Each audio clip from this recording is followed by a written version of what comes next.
हरे कृष्णा। श्रील प्रभुपाद की जय। श्रीमद् भगवद गीता अध्याय 8 श्लोक संख्या 3। श्री भगवानुवाच अक्षरं ब्रह्म परमं स्वभावो अध्यात्म उच्यते भूतभावोद्भव करो विसर्ग कर्म संगितः। भगवान ने कहा, अविनाशी और दिव्य जीव ब्रह्म कहलाता है और उसका नित्य स्वभाव अध्यात्म या आत्मा कहलाता है।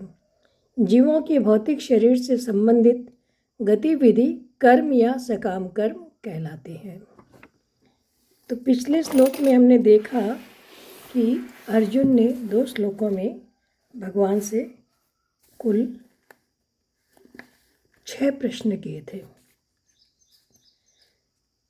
तो आगे के 2 श्लोकों में भगवान उनका उत्तर दे रहे हैं।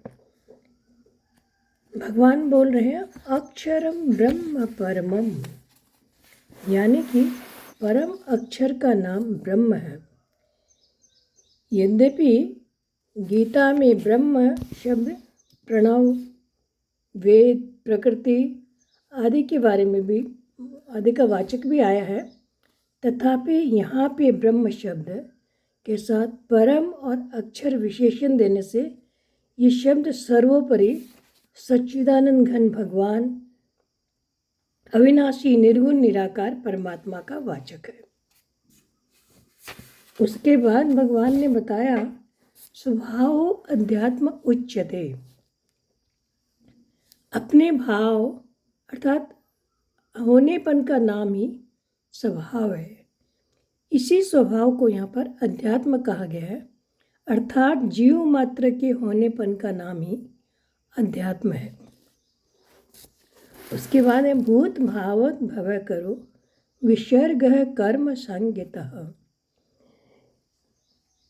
इस ब्रह्मांड में, इस सृष्टि में स्थावर जंगम जितने भी प्राणी देखने में आते हैं, उनका जो भाव अर्थात होनापन है, उस होनेपन को प्रकट करने के लिए जो त्याग है, जो भी एक्टिविटी होती है, उसी को कर्म कहते हैं।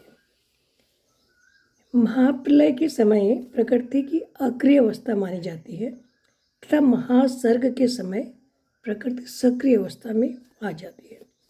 इस सक्रिय अवस्था का कारण भगवान का संकल्प है कि मैं एक ही बहुत रूपों में हो जाऊं। इसी संकल्प से सृष्टि की रचना होती है।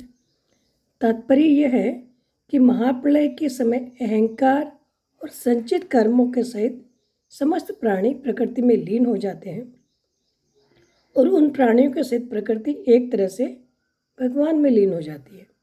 उस लीन हुई प्रकृति को विशेष क्रियाशील करने के लिए भगवान का पूर्वोक्त संकल्प ही विसर्ग है, यानी त्याग है।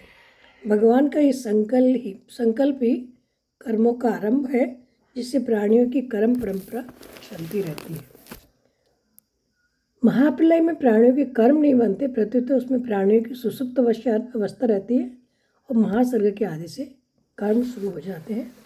तो भगवान ने बताया ये जो जीव है ये ब्रह्म कहलाता है और उसका जो नित्य स्वभाव है या आत्मा स्वभाव ही अध्यात्म या आत्मा कहलाती है।